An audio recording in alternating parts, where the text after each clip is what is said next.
20व्या वर्षी माझी बहीण वारली, 30व्या वर्षी माझे वडील वारले आणि आत्ता जानेवारीमध्ये माझी आई आणि माझे मिस्टर दोन्हीही बाप्पाकडे. म्हणजे तुम्ही हाताच्या बोटांवर मोजू शकता की माझे घरचे 4 मेंबर्स माझ्यासोबत नाही आहेत. आणि त्यावर तुम्ही विचार करा की माझी परिस्थिती कशी होत असेल. ज्यांनी ज्या ज्या टीका केल्या असतील त्यांचं तोंड तर आपल्याला बंद करावं लागेल की मुली स्वतःच्या इंडिपेंडन्ससाठी नाही कमवत, घरातली जबाबदारी त्यासुद्धा उचलतात. बाईच्या आयुष्यामध्ये रिस्ट्रिक्शन हा वर्ड जेव्हा आपण जन्म घेतो ना त्यासोबतच येतो.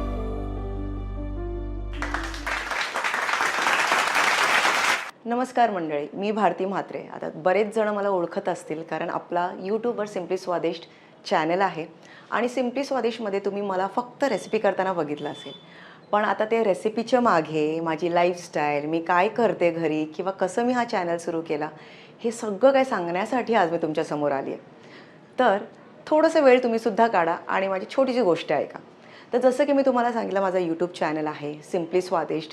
5 वर्ष आधी सुरू केलं होतं आणि जसं की तुम्हाला माहीतच असेल, बरेच जण जे फॉलो करत असतील की आपला 1 मिलियनचा टप्पासुद्धा पार झालेला आहे. पण हा टप्पा असंच पार झालेला नाही आहे. याच्यामागे किती कष्ट आहेत किंवा किती रात्रंदिवस आम्ही जागे राहिलो आहेत ह्याची ही खूप मोठी कहाणी आहे. तर थोडक्यातच तुम्हाला सांगते आहे. मी भारती म्हात्रे एका आगरी समाजाची मुलगी आहे जी ठाणे बेलापूर पट्टीमध्ये वाढलेली आहे.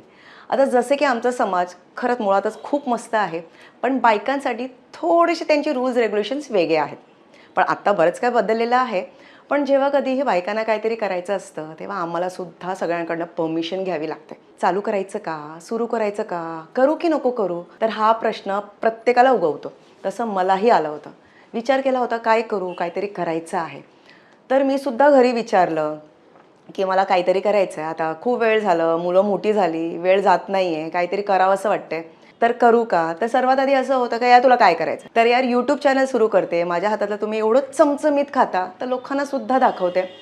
तर थोडीशी मस्किरी झाली होती त्याच्यावर. अरे काय यूट्यूब चॅनल सुरू करते, काय होणार आहे, एवढे सगळे आहे यूट्यूबर्स, त्याच्यामध्ये तुझंच नाव का होणार आहे का. मला बघूया काय फरक पडतोय, तुमचं काय म्हणजे काय इन्व्हेस्टमेंट जाणार आहे आपली, का पैसा लागणार आहे का, वेळ माझा, मेहनत माझी, जे काय करायचं आहे ते माझं, मग मीच प्रूव्ह करेन ना. मग तशी झाली माझी जर्नी सुरू. सुरुवातीला पहिला व्हिडिओ टाकला तेव्हा असं वाटलं यार मी काय करते आहे, किती कष्ट घ्यावे लागतात एका व्हिडिओसाठी. एडिटिंग शिकावं लागतं, शूट कसं करायचं ते शिकावं लागतं, बोलायचं कसं ते सुद्धा शिकावं लागतं. कारण घरी जसं आपण म्हणतो तसं रँडमली उठून आपल्याला बोलता येत नाही. बरोबर 1-1.5 तासाचा व्हिडिओ 5 मिनिटात आपल्याला दाखवावं लागतं. तर त्यासाठी सुद्धा खूप प्रयत्न असतात आणि सुरुवातीला खरंच रडू येतं, एवढी मेहनत घ्यावी लागते. पण मेन म्हणजे आपण किती मेहनत करतो, किती कन्सिस्टन्सी दाखवतो त्याच्यावर आहे. पहिला व्हिडिओ झाला, दुसरा झाला, महिने गेले, 1, 2, 3 महिने आणि 3 महिन्यानंतर माझी सर्वात पहिली रेसिपी म्हणजे मोदकाची ती बाकी हिट झाली. आणि त्यानंतर जो कॉन्फिडन्स बूस्ट झाला की नाही बाबा आत्ता तर थांबलं नाही पाहिजे आपण. ज्यांनी ज्या ज्या टीका केल्या असतील त्यांचं तोंड तर आपल्याला बंद करावं लागेल. कारण 5 वर्ष आधी तुम्ही समजू शकता का तेव्हा तेवढं क्रेज नव्हतं यूट्यूबचं. म्हणजे बऱ्याच जणांना माहितीही नव्हतं, जसं मलाही माहिती नव्हतं यूट्यूब काय. तर तसं मी सुद्धा माझी जर्नी सुरू केली. मला यार दाखवूया चला. तर रोज सकाळचं आवरायचं, दुपारची वेळ आपल्या यूट्यूबसाठी जे काय करायचं ते करायचं, संध्याकाळी पुन्हा नाश्ता, स्वयंपाक हे ते करून रात्रीच्या वेळेला बसून एडिटिंग वगैरे करायचं. कारण रात्री कोणीही नसतं रस्त्यावर, कुत्र्यांचा आवाज नाही आणि माणसांचा सुद्धा नसतो. तेव्हा आम्ही बसून एडिटिंग करायचो, व्हॉइस ओव्हर करायचो. तर ही जर्नी एवढी सोपी पण नाही आहे. पण हां, जर तुम्ही ठरवलात ना की करायचं आहे तर तुम्ही काहीही करू शकता. लहानपणापासून आई वडील आपल्याला सांभाळतात, आपल्याला काही कष्ट करावे लागत नाही. लग्न झाल्यानंतर नवरा बघतो, नंतर मुलं बघतात. बाईचा म्हणजे मेजॉरिटी बायकांचं आयुष्य असाच निघतो. त्यातले खूप कमी असतात ज्यांना काहीतरी करायचं असतं.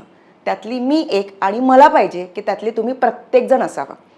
कारण इंडिपेंडंट होणं हे खरंच खूप गरजेचं आहे. मध्येच मी ऐकलं होतं कोणाचं तरी का मुलांना कमवणं म्हणजे ती त्यांची जबाबदारी असते आणि मुलींसाठी इंडिपेंडन्सी असते.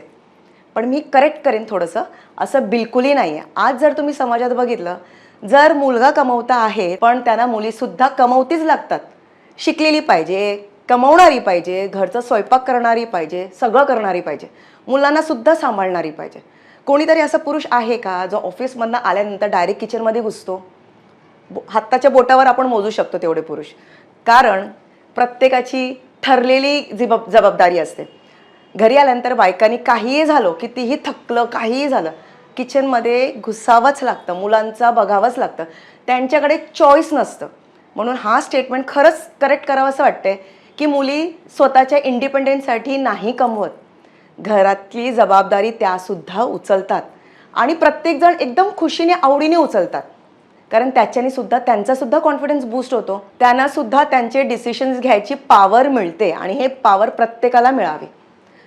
बरेच वेळा असं होतं की असं काहीतरी घडतं आयुष्यामध्ये, खास करून बायकांच्या आयुष्यामध्ये. त्यावेळेला त्यांचा कॉन्फिडन्सच्या धज्ज्या उडतात, जसं की माझं झालं. आता 5 वर्ष झाली मी या यूट्यूब फील्डमध्ये आहे, क्रिएटर फील्डमध्ये आहे. पण बरेच कमी लोकांना माहिती आहे की माझ्या आयुष्यात काय घडलं. 20व्या वर्षी माझी बहीण वारली, 30व्या वर्षी माझे वडील वारले आणि आत्ता जानेवारीमध्ये माझी आई आणि माझे मिस्टर दोन्हीही बाप्पाकडे. म्हणजे तुम्ही हाताच्या बोटांवर मोजू शकता की माझे घरचे 4 मेंबर्स माझ्यासोबत नाही आहेत. आणि त्यावर तुम्ही विचार करा की माझी परिस्थिती कशी होत असेल. पण तरीसुद्धा मला माहिती आहे बाबा, जो आला आहे त्याला जाणं आहे. मी पण आज आहे, उद्या मी पण जाणार आहे. मला उठणंच आहे. कोणी मला येऊन देणार नाही आहे.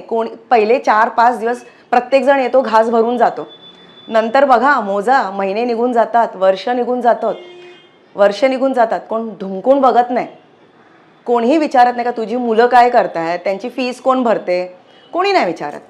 म्हणून प्रत्येकाने इंडिपेंडेंट व्हावं, म्हणजे कमवावं. काही असू दे, आयुष्यात काहीही घडू द्या, तरीसुद्धा उठून काम करा. कारण काम केल्याने जो कॉन्फिडन्स तुम्हाला मिळतो, जी रिस्पॉन्सिबिलिटीज तुम्ही घेता, जो डिसिशन पॉवर तुम्हाला मिळतं, ते वेगळंच आहे. आणि खरं सांगते, तेव्हा तुम्ही खरंच अचूक डिसिशन घेता. प्रत्येक वेळा तुम्हाला वाटत असेल की यार मी सक्षम नाही आहे किंवा माझ्यामध्ये ती क्षमता नाही आहे डिसिशन घ्यायची, पण कधीतरी घेऊन बघा. तुम्ही स्वतःसाठी राईट डिसिशनच घेणार. आणि समजा चुकलं, ठीक आहे ना, तुमचा डिसिशन आहे, तुम्ही करेक्ट करू शकता. पण स्वतःच्या आयुष्याची डोर दुसऱ्याच्या हातात देऊ नका. तुमच्या स्वतःसाठी दुसऱ्याला डिसिशन पॉवर देऊ नका. कसं वाटेल हातात साखळ्या बांधलेल्या? किती वेळ आपण हाताला साखळ्या बांधलेल्या ठेवू शकतो? 10 मिनटं, 15 मिनटं, 20 मिनटं, 1 दिवस घुटल्यासारखं होईलच ना. अरे बाबा, साखळ्या कोण काढणार आहे, या आणि काढा. तसंच आयुष्यभराचा डिसिशन जर तुमचा नवरा घेत असेल, तुझी मुलं घेत असेल, भाऊ घेत असेल, वडिलांचा तर समजा अधिकारच आहे, तर तुम्हाला कसं वाटत असेल की बाबा नाही, मला हे नको आहे, मला हे करायचं आहे. पण बऱ्याच वेळी आपण काहीच बोलत नाही, काहीच सांगत नाही. अरे भावानी सांगितलं आहे म्हणजे बरोबर असेल आपल्यासाठी, अरे वडिलांनी सांगितलं, अरे नवऱ्यानी सांगितलं, तर आपल्याला ऐकावंच लागेल, मनाला पटो किंवा नको, हो की नाही. तर तसं न करता कधीतरी स्वतःचं तरी ऐका. एक लाईन खरंच मी तुम्हाला सांगेन, आपल्या बाईच्या आयुष्यामध्ये रिस्ट्रिक्शन हा वर्ड जेव्हा आपण जन्म घेतो ना, त्यासोबतच येतो. रिस्ट्रिक्शन लहानपणी, नाही ह्याच्याशी बोलायचं नाही, त्याच्याशी बोलायचं नाही, इथे जायचं नाही, तिथे जायचं नाही. लग्न झाल्यानंतर सुद्धा तीच परिस्थिती असते. हे करायचं नाही, ते करायचं नाही, नोकरी सोड, मुलांचं बघ, धंदा कशाला करतेस, तुला काय गरज आहे, मी आहे ना, घरचं एवढं आहे ना, तुला काय गरज आहे. हे सगळे ज्या रिस्ट्रिक्शनमध्ये आपण असतो ना, तर आपल्या आयुष्यामधनं रिस्ट्रिक्शन हा वर्डच आपण रिस्ट्रिक्ट करूया. कसं वाटतंय तुम्हाला? मर्यादा हा जो शब्द आहे ना, तोच जर आपण आपल्यासाठीच ठेवलं तर, काढलं तर. आता तुम्ही विचार करा, समजा क्रिकेट मॅच चालू आहे, ठीक आहे. हे आत्ताच माझ्या डोक्यात आलं की बाबा हा एक्झाम्पल एकदम परफेक्ट आहे. क्रिकेट मॅच चालू आहे आणि विराट कोहलीने असा विचार केला की मी टुकूर एकच रन काढतो, बाउंड्रीजच्या आतमध्येच बॉल मारतो. तर आपल्याला कसं वाटेल का मॅच जिंकायची आहे की नाही याला? तर मॅच जिंकण्यासाठी काय करावं लागतं, त्याला 6 मारावाच लागतो की नाही, बाउंड्री पार करावीच लागते. जोपर्यंत तुम्ही तुमची बाउंड्री पार करणार नाही, तुम्हाला कसं कळेल का तुम्ही काय काय करू शकता. त्यासाठी जोरात फटका मारणं गरजेचं आहे. म्हणून स्वतःला विचारा की तुमच्यामध्ये किती पॉवर आहे, तुम्ही हे करू शकता की नाही. आणि जर तुम्हाला वाटत असेल की तुम्ही करू शकता, तर मारा ना सिक्सर, काय होईल, बाउंड्रीच्या बाहेर जाईल आणि तुम्हाला कळेल का हो तुम्ही तुमची मॅच जिंकली आहे म्हणून. आणि त्यासाठी काही बाउंड्रीज तोडावे लागतात. आज माझी जी स्थिती आहे, परिस्थिती आहे, मी हे नाही सांगणार आहे माझी खूप खराब परिस्थिती आहे, कंडिशन खराब आहे, असं काही नाही आहे. माझ्या घरच्यांचा मला पुरेपूर सपोर्ट आहे. आज जर नवरा नाही आहे, माझी आई नाही आहे, माझी भावंडं आहेत पण माझ्यासोबत, सासू सासरे आहेत माझ्यासोबत, नातेवाईक आहेत माझ्यासोबत, बरेच जण अशी पण आहेत जे मागे टीका करतात, पण त्यांचं आपल्याला काय करायचं आहे? त्यांच्यासाठी जगतोय का आपण? आपण आपल्या लोकांसाठी जगतोय. तर जर ते तुमच्यासोबत आहेत तर तुम्हाला दुसरं काहीही विचार करायची गरज नाही आहे. ज्याच्यामध्ये आनंद मिळत असेल ते तुम्ही करा. जर घर सांभाळण्यामध्ये तुम्हाला मिळत असेल तर नक्कीच घर सांभाळा. पण जर तुम्हाला वाटत असेल का खरंच तुम्हाला काहीतरी आयुष्यात केलं पाहिजे तर प्लीज उठा आणि करा. आज पडणार, उद्या पडणार, परवा पडणार, पण प्रयत्नार्थ परमेश्वर आहे ना. प्रयत्न करत राहा, यश तुम्हाला मिळणारच आहे. जर घरचे पुरुष त्यांना पाहिजे तेव्हा घरातनं बाहेर पडू शकतात न कळवता, फक्त सांगून असं मला जायचं आहे, मी चाललो. आपण करू शकतो का तसं? मी चालले, आज मी येणार नाही आहे, आज मी 1 वाजता येणार आहे, आज मी 2 वाजता रात्री येणार आहे. कोणीतरी सहन करेल का हे? का मी 1 वाजता येणार आणि 2 वाजता येणार? तेव्हा काय असतं, नाही नाही तू नाही जाऊ शकत आहे. काय गरज आहे जायची? तुला काय गरज आहे जायची? हा जेव्हा शब्द येतो तर तेव्हा प्रश्नचिन्ह ठेवा तुमच्या डोक्यामध्ये, का तुला गरज आहे का? आहे तर नक्कीच करा, आणि नसेल तर तुमची मर्जी. पण जे तुम्हाला पटते ते करा. पहिला आनंद स्वतःला द्या, स्वतः खुश राहा. जर तुम्ही स्वतः खुश राहिलात तर ट्रस्ट मी, तुम्ही सगळ्यांना खुश ठेवू शकता. आणि जोपर्यंत तुम्ही खुश नाही आहात तुम्ही काही करू शकत नाही आहे. तुम्ही मुलांना सुद्धा खुश करू शकत नाही आहे. तर विचार करा, आपल्यावर जिम्मेदारी प्रत्येकाची आहे. घरची आहे, आईवडिलांची आहे, सासू सासऱ्यांची आहे, नवऱ्याची आहे, मुलांची आहे, पण स्वतःची सर्वातपेक्षा जास्ती आहे. जेव्हा आपले आईवडील आपल्याला जन्म देतात, किती कष्ट घेतात एका स्टेजवर आपल्याला आणण्यासाठी, इंडिपेंडेंट बनवण्यासाठी, केपेबल बनवण्यासाठी किती कष्ट घेतात. आणि एक ठराव्या वयानंतर जेव्हा आपण परक्यांच्या घरात जातो आणि त्या घराला सगळं सोपवतो आपण, त्यानंतर त्या आईवडिलांची मुलगी किंवा बाळ दुसऱ्या घरी जाते आणि ती तिथे कशी जगते हा प्रश्न प्रत्येक आईवडिलांना असतो. तर त्यांच्यासाठी तुम्ही जगा, का त्यांनाही तो आनंद द्या का हां परक्या घरी गेली आहे माझी मुलगी तर ती तिथे खुश आहे, ती तिथे राहते, ती तिच्या मर्जीप्रमाणे करते. आज या क्षणाला जिथे माझा नवरा जाऊन 9 महिने झालेत, पण मी 3ऱ्या महिन्यात काम करायला सुरू केलं आहे. आज माझ्यावर पण खूप टीका करतात, तोंडावर करत नाही पण मागे खूप करतात. ही कशी हसते, ही कशी बोलते, ही कुठे जाते, ही कशी शूट करतीये, अरे अरे अरे अरे हिला दुःखच नाही आहे, ही मूव्ह ऑन झाली आहे, अरे काय मस्त लाईफ चालली आहे याची, अरे काय स्टोरीज टाकते, अरे काय व्हिडिओज बनवते. अशा टीका असतात, करतात. पण बरेच जणांना माहिती आहे, बोलतात ना, तो एक चॅप्टर फक्त पब्लिक बघते, आजूबाजूची माणसं फक्त एक चॅप्टर बघतात, म्हणजे entire book is known by the family. त्यांना माहिती आहे का आपल्या आयुष्यात काय काय घडलेलं आहे, आपण कसं स्वतःला सावरतोय, किती वेळा तुटतो आपण, कितीतरी वेळा आपण तुटतोय, पण आपल्याला माहीत आहे तुटलं तरी आपल्याला उभं राहणंच आहे. कोणीच येणार नाही आहे हात थांबणारा, कोणीच येणार नाही आहे. म्हणून स्वतःसाठी, स्वतःच्या मुलांसाठी प्लीज करा. जर कोणी करत नसेल, छोटा मोठा काहीतरी करा, त्याच्याने तुम्हाला आनंद मिळेल ना, ते करा तुम्ही.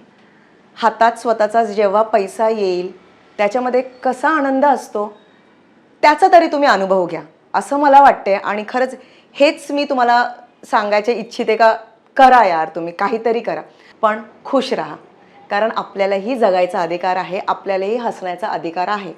So everyone please remove that word restriction from your life. Restrict that word restriction. मर्यादा ठेवू नका, बाउंड्रीज ठेवू नका. फक्त आयुष्यामध्ये सिक्सर मारा आणि स्वतःची केपेबिलिटी बघा, कुठपर्यंत तुम्ही जाऊ शकता. तर मंडळी, आत्तापर्यंतची माझी जर्नी मला खरंच खूप बरं वाटलं तुम्हाला सांगायला. आणि याच्या पुढे सुद्धा मी असंच करत राहणार आहे, खूप काम करणार आहे, खूप हसणार आहे, खूप फिरणार आहे, खूप जगणार आहे. तर तुम्हालाही मी तेच सांगणार, तुम्ही सुद्धा खूप काम करा, खूप खुश राहा आणि खूप जगा.